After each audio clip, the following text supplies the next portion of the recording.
Techlandia is recorded at the Central Office on the East Side in Portland.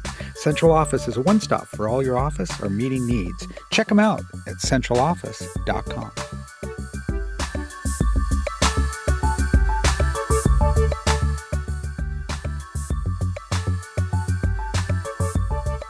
Welcome to the latest episode of Techlandia. Skip Newberry, President and CEO of Tao, and this is our regular podcast series. We're pleased to have with us as our guest today, Brigitte Piniewski, who is a local physician and expert in Web3 and AI. We're going to be talking a lot about the future of healthcare today. And Brigitte, thank you for joining us today. We appreciate you taking some time. Thank you, Skip. I appreciate being here. Awesome. Well, as most folks know, I like to start off by asking our guests to take us through, their personal professional journey. Sort of what motivates you and how did you get started? And if you could take us up to current day, that'd be great. Awesome. So, yes, like my colleagues, trained in traditional medicine, in general practice and obstetrics. So I had that wonderful place of medicine where we were doing tons of deliveries, mostly, managing the pregnancy, the delivery, postnatal care, and even pediatrics.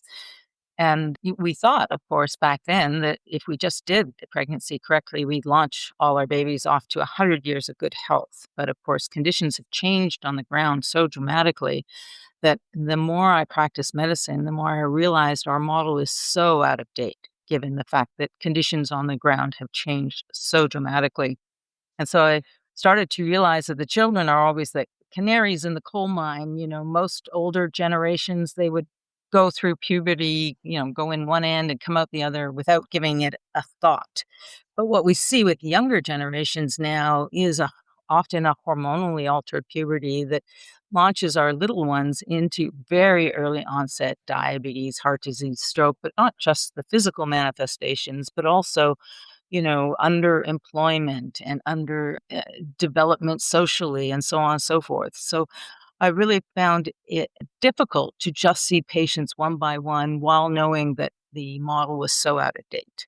And the more I started working with technology companies, I realized, wait, we really have a suite of technologies that would allow us to move into a much more rapid response and highly intelligent, personalized health future that could protect all of our children and each other from making mistakes that have, health repercussions that we're not aware of at the time. And so I began to advise technology companies, and the more technology companies and the investors in Oregon, more companies showed up with blockchain-based solutions, and the investors wouldn't invest because this is not something that they were familiar with. And so more and more, this is not an area that we can learn in an hour session. So we set up boot camps for blockchain, Web3, and this would be, 2-week boot camp. And not that I was an expert, but, learning with 20 of your friends and setting up online learning as well as in-person classes, you actually do learn a lot. And that's where I really drank the Kool-Aid around, okay, the technology's here now. Healthcare has been suggesting patient-centered and personal health for decades, but we really haven't gotten past, PowerPoints. But now we can. And that's why with COVID, my advisory work dropped and I had the time to write the book, which we called Wealth Care, Demystifying Web3 and the Rise of Personal Data Economies.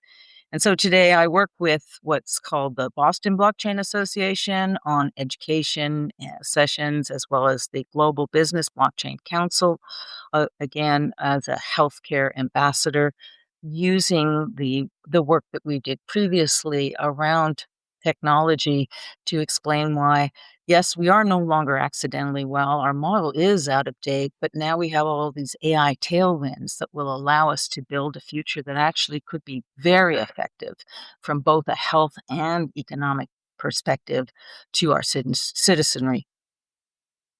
Well, it's interesting. You mentioned that the notion of personalized healthcare is not new, and it's been around for a while, and yet we haven't necessarily been able to realize its full potential. And I'm wondering, you alluded to there at the end that technology, especially AI, is now at a point where we're closer than ever, right? And so I'm wondering, what were some of the hurdles historically, technologically, but otherwise, people, process, et cetera, that have prevented us from realizing the full potential of personalized health?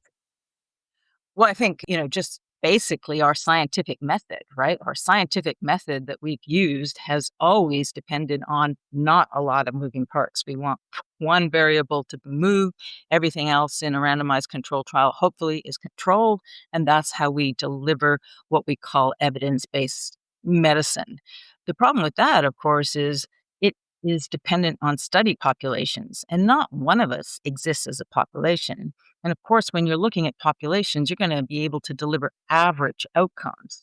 Again, not one of us wants an average outcome if we're hit with a devastating diagnosis. And so we're still operating in this evidence based care paradigm when, in fact, using AI and high signal, high value human data streams, we could start talking about experience based evidence, which is a shift from where we are today. And I think will absolutely augment our intelligence to deliver much more personally specific information that, as I said previously, would benefit us both from a health and a wealth perspective, hence the name of the book, Wealth Care. Yep. Yep. So when thinking about some of the types of, solutions that are potentially out there and available, what does that look like? Are there examples where, maybe if it's just researchers, but maybe in clinical settings, you've seen some interesting and early promising versions of what personalized healthcare could look like? Well, for instance, Denmark had a really good example where they were, Denmark, 6 million people. They have a lot of data on their population, and they managed to take the data streams they had in place all the way up to 2020, but they only trained their model with the data up till 2016 on 6 million folks. Then they asked the model, based on this training data, can you predict on a per individual basis survivability for the next 4 years? Of course, they already had that data for the next 4 years. But surprisingly, the model was surprisingly tight and really, shines a light on what could be possible in mm, a future whereby we knew a lot more about ourselves. Right now, of course, we're not Denmark. We don't want the government to have a lot of information about ourselves, but at least demonstrating the potential of what AI could do for you if, unlike your physician that only knows you to, a handful of parameters, but it Hmm. actually understood you, understood the ebb and flow of your health expression to the tune of hundreds, thousands of parameters at a time, and the level of insight you would have from that. I think it's important to remember, Steve Jobs, Kate Middleton, they remind us that we are still in this place where we walk blindly into poor health outcomes. There's no real warning signal, no lights on 5, 10 years in advance to say, hey, Steve, you're in this lane that looks like pancreatic cancer is a reasonable possibility. Here's the 8 or 10 or 15 things you might want to look at to just shift into a lane that is less probable towards pancreatic cancer. And that's the future we should expect from science. We should expect that because we are not living in isolation. We have a few billion people on the planet. And if there were safe and secure technology infrastructures for us to digitize our lived experience, we could very probably demonstrate ahead of time, be the CEOs of our lives as we peer into the future and decide, okay, this pancreatic cancer probability is not something I really want to sign up for. Let's see if I can adjust a few things now. Well, I thought what was really interesting recently, there was a survey this fall that was done across the Pacific Northwest looking at, a sample of the population and how they felt about, AI and its use. Hmm. And it was interesting because like areas like education, people were kind of skeptical. They felt that it could lead to cognitive decline and the exploitation of children in some respects for profit and manipulating them in terms of certain approaches to certain behaviors. And then in the healthcare context, there was almost universal support for the use of AI. Like people thought that there'd be incredible breakthroughs in terms of health outcomes. And I'm wondering, in terms of your research and what you've looked at in terms of the adoption of these technologies, do you see areas where there's potential resistance to the use of AI or other types of technologies in terms of enabling more personalized care? Yeah, and I think that that's why in the book, I talk about a three-zone model. And the three-zone model has these components where zone one is home base. That's where the Web3 technology allows you to safely and securely self-custody the details of your life. Hmm. Your nutrition, your sleep, your social interactions, and as well as your, lab tests and hospital visits, etc. But sitting on top of on top of zone one is zone two, which is a continuous correlations AI. So non-rivalrous in every way. There's no IP there. It just allows you to understand in advance, hey, Skip, these things are correlated. You may want to pay attention to these. And then zone three is this commercial layer where governments, researchers, industry wants to get all the way down to Skip and Brigitte, but actually don't get down to us at the individual level anymore, but do have access to pre-approved or pre-licensed insights that are served up from zone two. So in this way, we have a model that could protect each individual on the planet similarly, so using the three-zone model while still allowing no health expression to go to waste. And I think that's the future that we would like to enable is a safe and secure trust framework where we self custody the details of our life and industry earns access to it Hmm. through practices that we approve of. Well, you mentioned Denmark, and I'm familiar with a couple other European countries too that have collected quite a bit of their citizens' health data and done so relatively securely and transparently. And in some cases, there's even a sort of a custody, as you mentioned, or ownership right in that data that's kind of guaranteed by law. And I'm wondering in the US, what are some of the potential barriers that you see? Like, why haven't we seen more of this at either a state or federal level in the US? Well, I think some we have some tailwinds already. Of course, we have the 21st Century Cures Act, which allows us, we the people, to have access to our own information.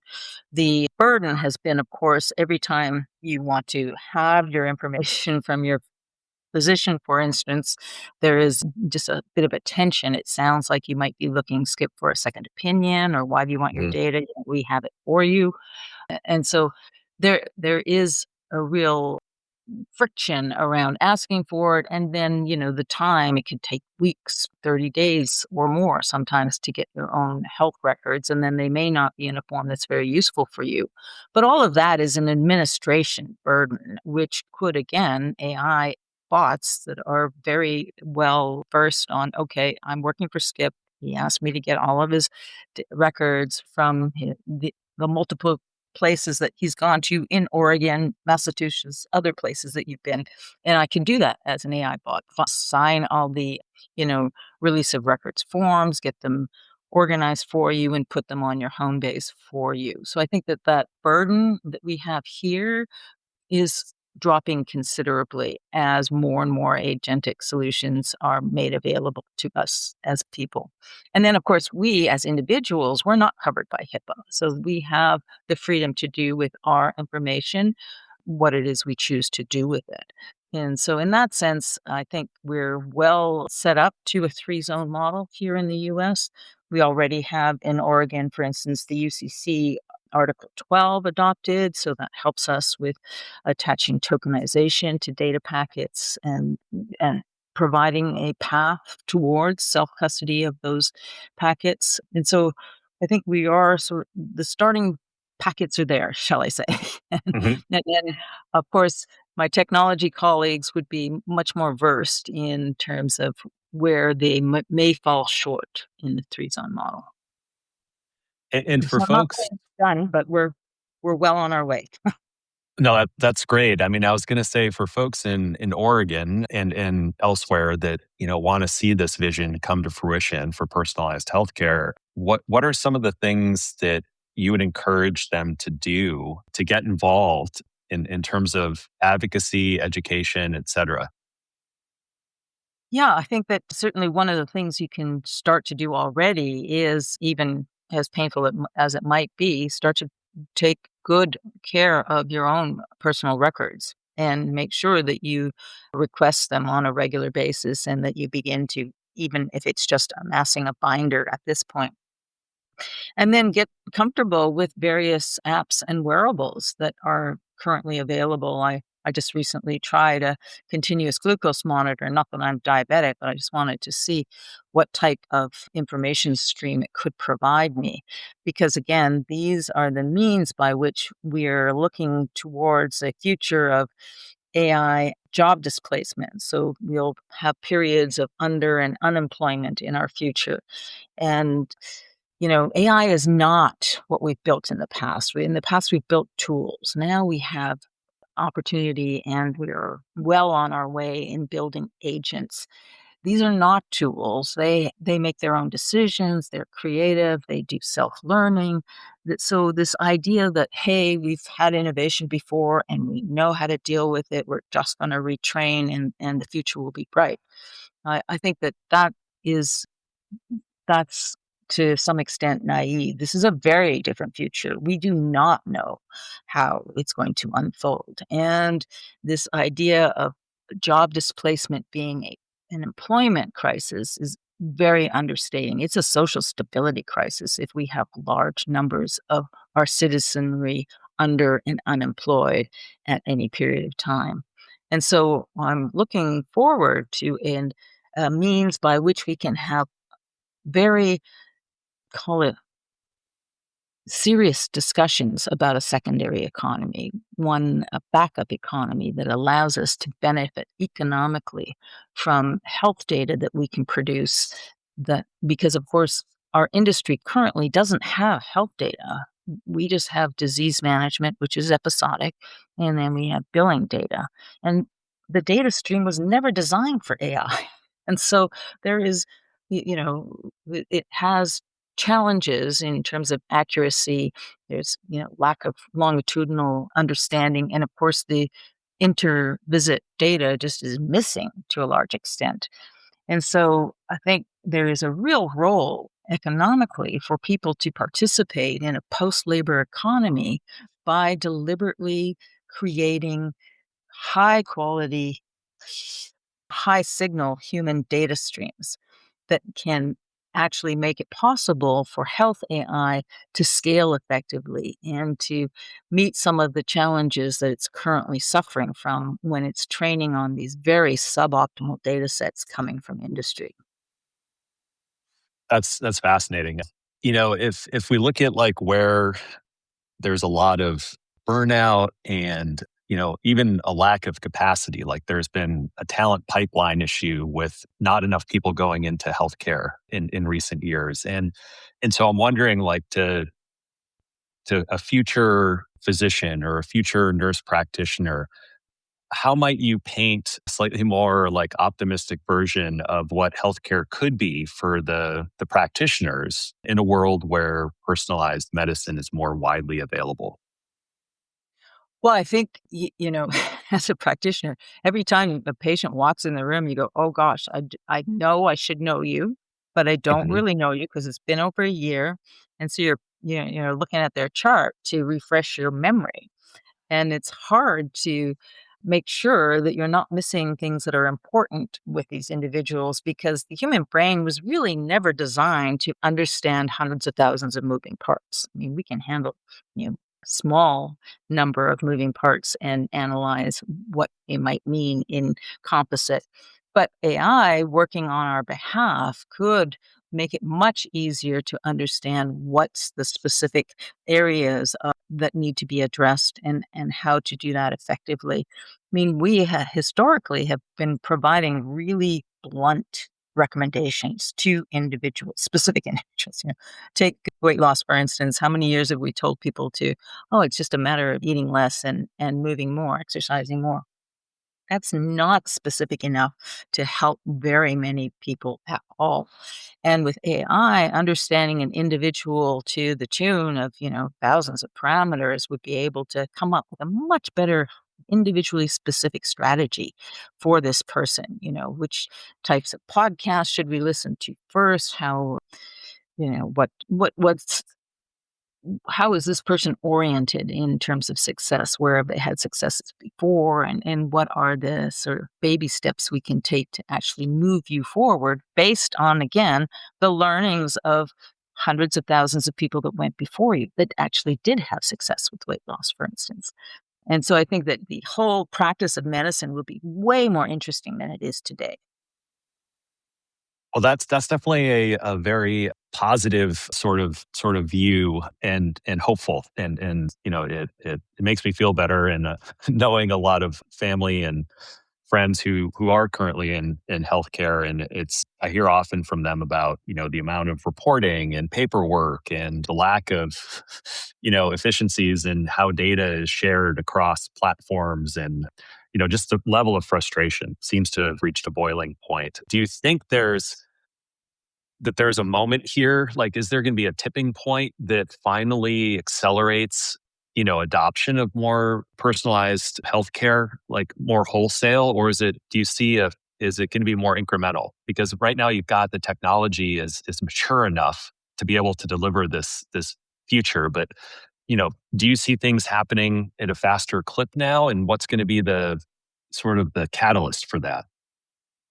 So, like a lot of things in tech, right? It's going to be slowly first and then all at once. Hmm. And I think that people are going to find their entry points, whatever they are. Maybe I'm a migraine sufferer, and I realize, oh, if I have a 3-zone model and I can participate in this migraine community, it's going to help me so much in terms of understanding which foods to avoid or not, and or which yoga works best for migraine. Just the plethora of AI induced intelligence that could be delivered to me as a migraine sufferer will be huge. And so then they'll realize, okay, why should I just use this approach for migraines? There's other things in my life that matter. And so as long as we have the trust framework set up where people are confident that they are self-custodying their details and that they do control where those details wind up and for what reasons, then you will have more and more migration. And the same thing will happen with the service providers. If I go to get my labs, I need some labs done, and one provider automatically drops all my labs into my home base for me, then I'm going there. Like, why would I go to the other place if I'm going to have to work hard to extract information that is about me in the first place? And so you'll see that once these trust frameworks pop up, and couples, for instance, struggling with fertility assistance. I mean, I'm thinking of all these groups for which pristine intelligence is absolutely required urgently. Like, I can't wait months or years for intelligence. If I'm a fertility assistance couple, I need this to work quickly for me. And therefore, having access to all of the experiences, or a lot of experiences that went before, would be super, super helpful for me. And so I think it will be, slow at first in these various cohorts that have specific needs. And then ultimately it'll just, you know, be very rapid. And I do want to sort of make a point that it's not about going in and ratcheting away the current healthcare system. That system is going to exist to a large extent as it does now. But what will be different, much like Bitcoin did nothing to finance, it just showed up as a different means of exchanging value, and to this day, continues to provide an alternative route for exchanging value. That's the sort of approach I see possible with a health system. It can line up alongside a healthcare system, which is basically the sick care system that we know today, but a health system that is sort of built by the people for the people and is controlled by the people. One thing that I've been thinking about as well, which I always love to be able to ask people is, why Oregon? Why here? Why is what you're working on something that we could be potentially a leader on nationally? Well, Oregon, of course, a great place. We have some amazing health experiences. I might start with that actually, Hmm. because I spend most of my time here in Hood River. And the amazing thing about Hood River is there's 70-year-olds that just normally just grab their windsurfer and their sail and march down to the water and launch themselves on a, fast moving river and enjoy windsurfing, kite surfing, winging. And you look at that and you think, wow, how did that happen? And the fact that none of what's going on here is represented in their electronic medical record.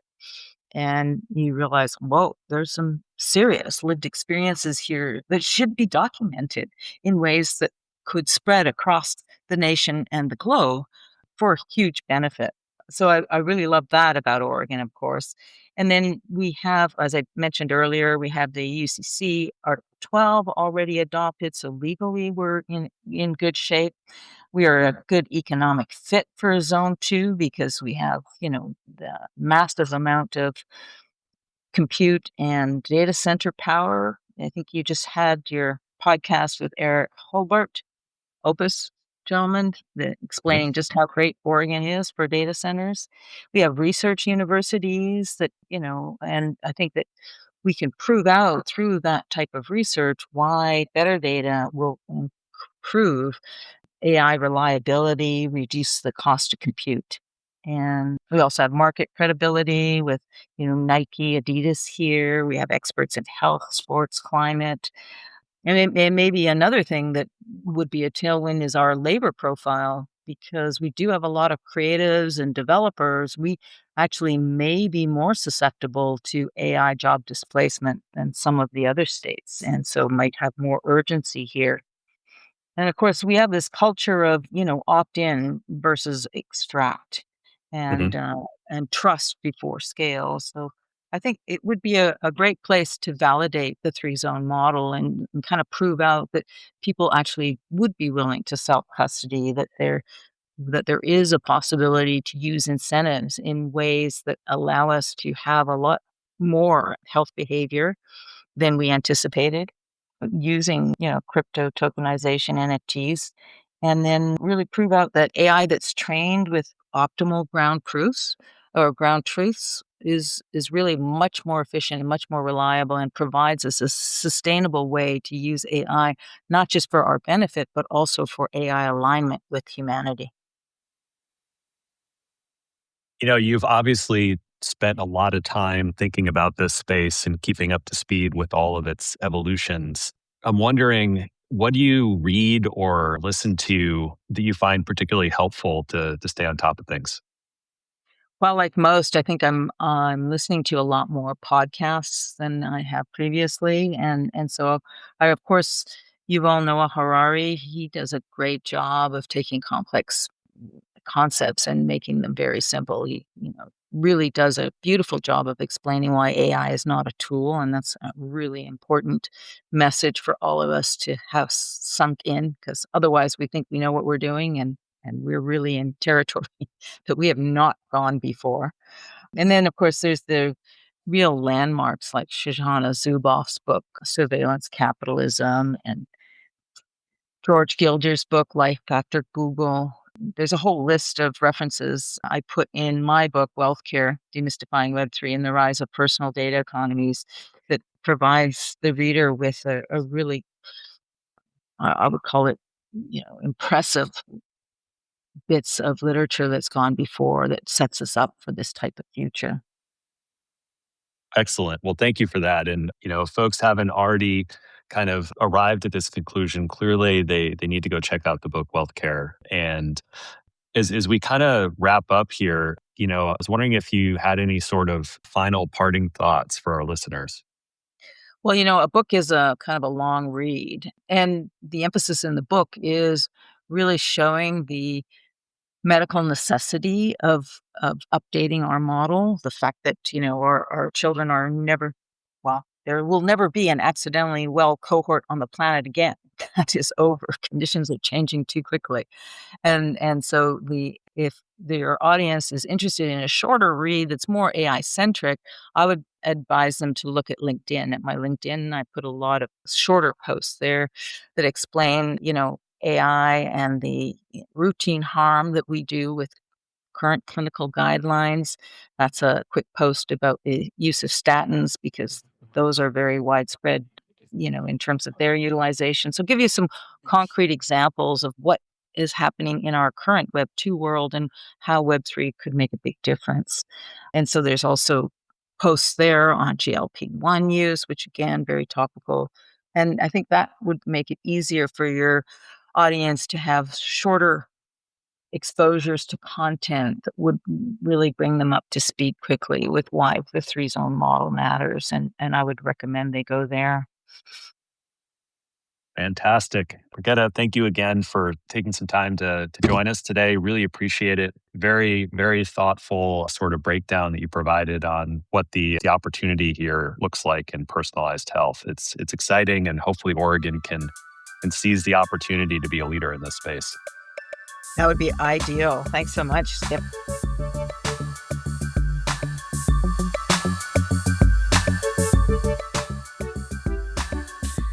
That's a wrap on this episode of Techlandia, the podcast, where innovation meets insight.